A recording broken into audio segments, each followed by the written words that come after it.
오늘 우리에게 허락하신 말씀의 제목은 이웃을 기쁘게라는 제목으로 은혜를 나눕니다.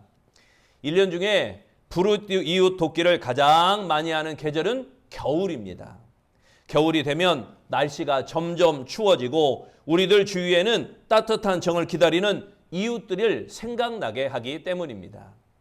혼자만의 기쁨보다 이웃과 함께 기쁨을 나눌 때 더 큰 기쁨이 이루어지게 될 것입니다. 하지만 우리는 더욱 따사롭고 훈훈한 계절, 곧 1년 12달 모두가 그리스도의 계절이 되어야 할 줄로 믿습니다. 사실 이 세상에서 사람들은 자기 자신만의 기쁨을 얻기 위해 큰 노력을 하고 또 많은 곳을 찾아다닙니다. 이 세상에 돈, 명예, 권력, 지식 등등 기쁨이 준다고 이렇게 생각을 하게 됩니다. 그리하여 밤낮 없이 그것들을 추구하고 그것들을 얻기 위해서 온갖 수단을 다 동원하며 쾌락을 쫓아 이곳저곳 찾아다니고 이것저것 먹고 마시는 그런 것이 요즘의 세태이기도 합니다. 그래서 불금이라는 말이 있잖아요. 금요일 날 저녁만 되면 사람들이 야, 일주일간 고생했으니 이제는 놀아야지, 즐겨야지 하면서 불금이라는 단어가 생겨나기도 했습니다. 그러나 세상의 그 어떤 곳으로도 사람들은 완전하고 참된 기쁨을 얻지 못하게 됩니다. 그런 사실을 우리는 이미 스스로 체험해 보았고 또 주위에서도 쉽게 발견할 수 있습니다. 결국 세상의 많은 사람들은 자신만을 기쁘게 합니다. 그 기쁨을 위하여 무던히 힘쓰고 애를 쓰기도 하지만 그 어떤 것으로도 그 기쁨을 완전히 충족해 줄 수는 없습니다. 그런데 본문의 바울은 성도들에게 이웃을 기쁘게 하라 이렇게 권면하고 있습니다. 성도들에게는 이미 참된 기쁨의 요소들이 있다는 것입니다. 자기 자신 안에 기쁨이 없는 자는 이웃을 기쁘게 할 수 없는 것입니다. 여집사님 한 분이 어느 날 목사님에게 찾아와서 이렇게 간증하는 겁니다. 목사님, 제가 하나님을 웃겼더니 하나님이 제 기도에 응답하셨어요. 목사님이 궁금해요. 아니, 어떻게 하나님을 웃길 수가 있는가? 목사님이 무슨 얘기인지 궁금해서 물어보니까 이 여집사님이 대답합니다. 목사님, 제가 오랫동안 우리 남편을 위해 금식하고 통곡하며 그렇게 기도해 봤지만 소용이 없었어요.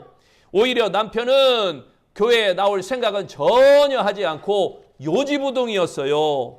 그러다가 어느 날 새벽 예배 때 남편 구두를 교회에 가지고 나와서 강대상에 놓고 이렇게 기도를 했습니다.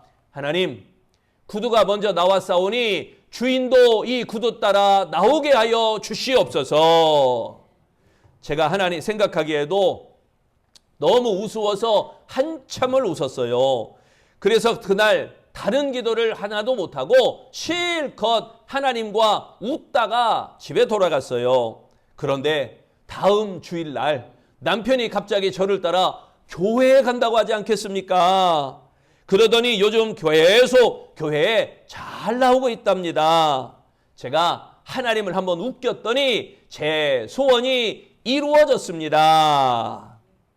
내가 기쁘면 내 주변이 기쁨이 생깁니다. 내가 기뻐야 이웃을 기쁘게 할 수 있습니다.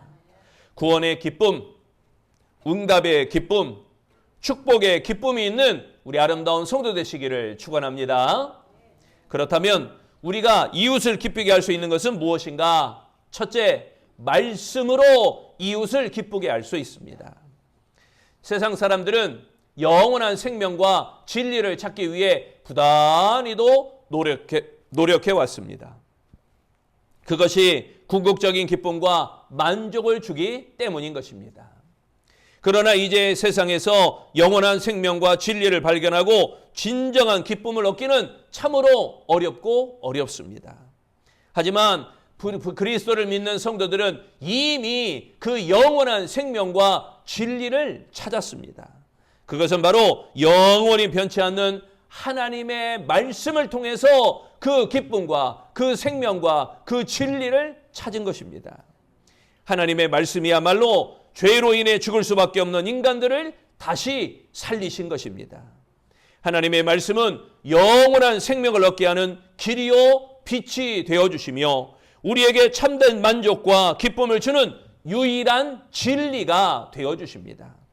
시편 19편 8절에 말씀합니다. 여호와의 교훈은 정직하여 마음을 기쁘게 하고 여호와의 계명은 순결하여 눈을 밝게 하시도다. 예레미야 15장 16절에도 말씀합니다. 주의 말씀은 내게 기쁨과 내 마음의 즐거움이오나. 또 시편 119편 105절에도 말씀합니다. 주의 말씀은 내 발의 등이요 내 길의 빛이니이다. 마지막 요한복음 6장 63절에도 말씀합니다. 살리는 것은 영이니 육은 무익하니라. 내가 너희에게 이른 말은 영이요 생명이라. 할렐루야. 그래서 하나님의 말씀을 소유한 성도에게는 참된 기쁨, 항상 참된 기쁨이 넘칠 수밖에 없는 것입니다. 우리는 참된 기쁨을 줄 수 있는 하나님의 말씀을 가지고 이웃을 기쁘게 하는 하나님의 사람 되어야 할 줄로 믿습니다. 여전히 사망과 거짓으로 그런 고통과 슬픔 속에 헤매고 있는 우리의 이웃들에게 우리는 가장 먼저 하나님의 말씀을 가지고 다가가 그들을 기쁘게 하도록 전하고 증거하고 자랑하시기를 축원합니다. 두 번째, 우리가 이웃을 기쁘게 할 수 있는 것은 기도로 이웃을 기쁘게 할 수 있습니다. 세상 사람들은 자신의 연약함과 실패 등으로 인하여 슬픔과 고통 속에서 헤매고 있습니다. 그리고 이를 극복하기 위하여 세상에서 힘과 능력 그리고 진정한 위로를 얻으려고 애를 쓰고 있습니다. 세상에 주는 그 힘과 그 능력과 그 위로를 기대하고 있는 것입니다. 자신의 연약함과 실패로 인해서 슬픔과 고통 속에 자신을 구해주고 위로하며 기쁨을 줄 것이라 이렇게 기대하는 것입니다. 그런데 사실 세상의 그 어떤 힘과 그 어떤 능력과 그 어떤 위로도 참된 만족도 참된 기쁨도 얻지 못하고 끝없이 불만 속에 살아가게 되어집니다. 사실 성도들에게는 참된 만족과 기쁨을 주는 힘과 능력과 위로가 되는 것이 있습니다. 그것은 바로 하나님에게서 오는 능력과 위로입니다. 하나님에게서 오는 것입니다. 이렇게 얻는 기쁨은 우리가 성령 안에서 주님의 이름으로 간구할 때, 예수 그리스도의 이름으로 부르짖고 간구할 때 얻을 수 있게 됩니다. 요한복음 16장 24절 말씀, 지금까지는 너희가 내 이름으로 아무것도 구하지 아니하였으나 구하라 그리하면 받으리니 너희 기쁨이 충만하리라. 할렐루야. 우리는 기도를 통하여 얻게 되는 참된 만족, 참된 기쁨을 우리 이웃들에게도 이 기도를 통하여 얻는 기쁨을 우리 이웃에게 가르치고 전하고 자랑해야 될 줄로 믿습니다. 그리고 그들을 위해서 기도해 줌으로써 이웃들을 진정 위로하고 그들을 기쁘게 할 수 있는 우리 아름다운 성도 되시기를 바랍니다. 이웃에게 진정한 힘과 위로와 소망과 기쁨을 주는 그 기도의 방법을 가르쳐주는 그 이웃을 기쁘게 하는 아름다운 성도 되시기를 축원합니다. 세 번째, 우리가 이웃을 기쁘게 할 수 있는 것은 주님의 사랑으로 이웃을 기쁘게 할 수 있습니다. 사람들은 세상에서 많은 사랑을 찾아서 헤매고 참된 사랑을 얻기 위하여 자신의 정열과 노력과 시간과 물질을 아끼지 않습니다. 사랑이 인간의 최대 관심사라는 사실은 인간의 정신세계를 표현하는 모든 예술을 통해서 증거되기도 합니다. 그러나 세상에서 참되고 영원한 사랑을 얻기는 불가능하지요. 그렇기 때문에 많은 사람이 실망하고 외로움으로 슬퍼하기도 합니다. 더욱이 요즘과 같이 불신의 시대, 이기적인 사회 속에서 서로에게 참된 기쁨을 주는 사랑이란 정말 찾아보기가 어렵습니다. 그런데 우리 성도들에게 진정 감격적이고 참된 기쁨을 주는 영원하고 완전한 사랑은 바로 하나님의 사랑이라는 것입니다. 그분은 사랑의 본체이십니다. 그리고 우리 안에서 그 사랑을 확증하신 예수 그리스도의 사랑, 하나님의 사랑, 예수 그리스도의 사랑, 이 사랑이 정말 완벽하고 완전한 사랑입니다. 주님의 사랑은 한이 없으며 가장 진실하고 우리를 위해 아낌없이 희생해주는 정말 놀라운 사랑입니다. 예수님께서는 세상에 있는 자기 사람들을 사랑하시되 끝까지 사랑하신다라고 하지 않았습니까? 정말 자기 목숨까지 내어놓는 그런 완벽한 사랑입니다. 요한일서 3장 16절, 그가 우리를 위하여 목숨을 버리셨으니 우리가 이로써 사랑을 알고 우리도 형제들을 위하여 목숨을 버리는 것이 마땅하니라. 따라서 그러한 주님의 사랑은 우리가 어떤 상황 속에서도 우리를 영원히, 이웃을 영원히 기쁘게 할 수 있는 그 사랑이 되어줄 것입니다. 그러므로 우리 성도들은 그리스도를 통한 이 완전한 사랑의 기쁨을 이웃에게 전해야 할 것입니다. 그리고 또한 주님의 그 사랑을 본받아 이웃에게 사랑을 베풀어 줌으로써 이웃을 기쁘게 할 수 있는, 주님의 사랑으로 이웃을 기쁘게 할 수 있는 우리 아름다운 성도 되시기를 축원합니다. 믿음이 좋은 처녀가 결혼하고 남편의 고향인 이 전주로 가정을 꾸렸습니다. 그런데 시어머니는 독실한 불교 신자였습니다. 보살님이었어요, 보살님. 그래서 며느리는 처음에는 몰래 교회를 나갔습니다. 그런데 시어머니에게 딱 걸렸어요. 그리고 시어머니가 반대하니 교회를 나갈 수가 없게 되었습니다. 남편이 말합니다. 여보, 10년만 참아요. 그 후에는 어머니도 수그러들 테니 그때 마음대로 하세요. 그러나 남편의 속셈은, 야, 10년쯤 지나면 신앙을 아주 포기하겠지, 이 생각으로 그렇게 말한 것이었는데 부인은요, 그게 아니었습니다. 부인은 몸만 교회에 안 나갈 뿐 구역장에게 부탁하여 매주 교회 주보를 받아서 혼자 집에서 예배를 드렸습니다. 또 부인은 약국을 경영하는 약사였는데 구역장을 통해서 11조도 교회에 드리고 또한 이런 모양 저 모양의 헌금도 꼬박꼬박 교회에 드렸습니다. 그리고 매주 목사님을 약국으로 신방을 맞이했습니다. 그래서 가정 구원을 위해서 목사님과 같이 합심으로 기도했습니다. 몇 년 후 3남매를 낳았어요. 3남매를 낳았는데 그 아이들이 점점 자라니까 이제 유치원을 보내야 되는데 교회 유치원을 보냈다고 합니다. 연말 크리스마스 행사가 되면 아이들이 무대에 나와서 이런저런 공연을 하잖아요. 이렇게 뽐내기를 해주잖아요. 그때 선생님께 부탁을 드렸습니다. 그 3남매를 꼭 순서에 넣게 하고는 항상 시어머니를 교회에 보내게 되었다고 합니다. 시어머니는 처음에 자신은 불교 신자인데 어떻게 내가 교회를 가냐 하면서 못마땅해 안 가려고 했지만 그때 어머니 저는 바빠서 못 가니 꼭 어머니가 가셔야지요. 아무도 안 가면 아이들이 얼마나 섭섭하겠어요. 그러자 시어머니가 교회에 가도록 권면하였습니다. 손자 손녀를 사랑하는 할머니는 하는 수 없이 나는 교회 가는 게 아니라 손자 손녀 보러 간다, 이 생각에 교회에 가게 되었습니다. 처음에는 저 교회 뒷자리, 사람이 여기는 안 보겠지 하는 뭔가 불편하고 뭔가 어색하니까 맨 뒷자리에 앉아 있다가 점점 자리를 옮기게 됩니다.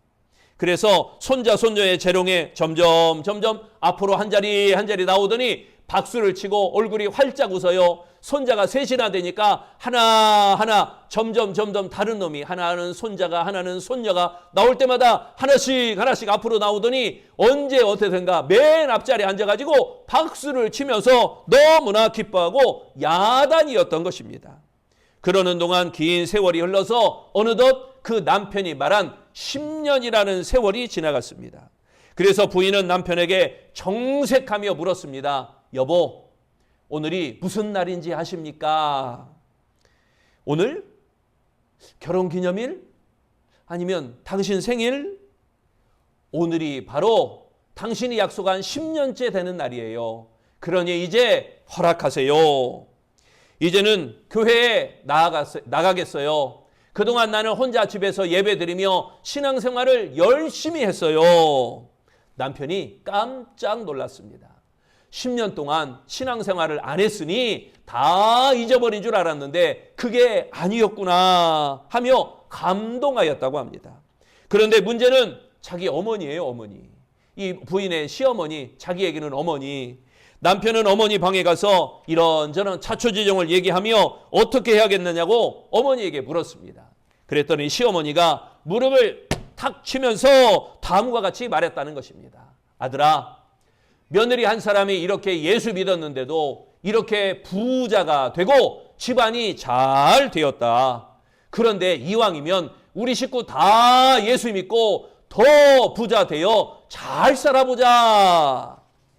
사랑하는 성도 여러분, 우리의 참된 기쁨은 하나님의 한없는 은혜로 얻게 된 것입니다. 우리의 약점을 친히 담당하시고 우리를 위하여 친히 고통받으신 그 주님의 희생이 없이는 얻을 수 없었던 기쁨이었던 것입니다. 그 희생이 때로는 내 몸이 될 수 있습니다. 그 희생이 때로는 나의 시간이 될 수 있습니다. 그 희생이 때로는 우리의 물질이 될 수도 있습니다. 여러분, 내 몸을 들여서라도, 내 시간을 들여서라도, 내 물질을 들여서라도 주님의 기쁨이 되시기를 바랍니다. 이와 같이 내 이웃을 내 몸과 같이 사랑하는 이웃을 위해서도 그러한 기쁨을 베풀고 꾸이고 나눔이 있으시기를 바랍니다. 주님은 자신의 평안함과 영광을 위해서가 아니라 주님은 우리의 연약한 자들의 기쁨과 영광을 위하여 자신의 생명과 진리가 되는 말씀을 우리에게 베풀어 주셨습니다.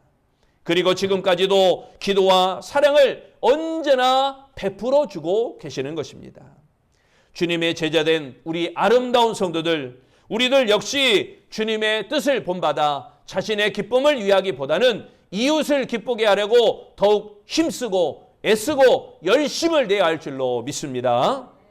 세상에 헛된 기쁨을 쫓다가 낭망하고 있는 우리의 이웃들을 향하여 말씀과 기도와 사랑으로 다가가시기를 바랍니다. 하나님의 말씀으로 이웃을 기쁘게 하시기 바랍니다. 하나님께 기도함으로 이웃을 기쁘게 하시기 바랍니다. 하나님의 사랑으로 이웃을 기쁘게 하시기 바랍니다. 그러므로 그 이웃들과 함께 주님 앞에 영원한 즐거움에 참여하는, 하나님의 기쁨의 잔치에 참여하는 구원 백성, 천국 백성, 소망의 백성, 우리 아름다운 성도가 되시기를 축원합니다. 기도하겠습니다. 좋으신 하나님, 우리가 하나님의 말씀으로 이웃을 기쁘게 하기를 원합니다. 우리가 하나님 앞에 기도함으로 이웃을 기쁘게 하기를 원합니다. 우리가 하나님의 더 사랑으로 이웃을 기쁘게 하기를 원합니다.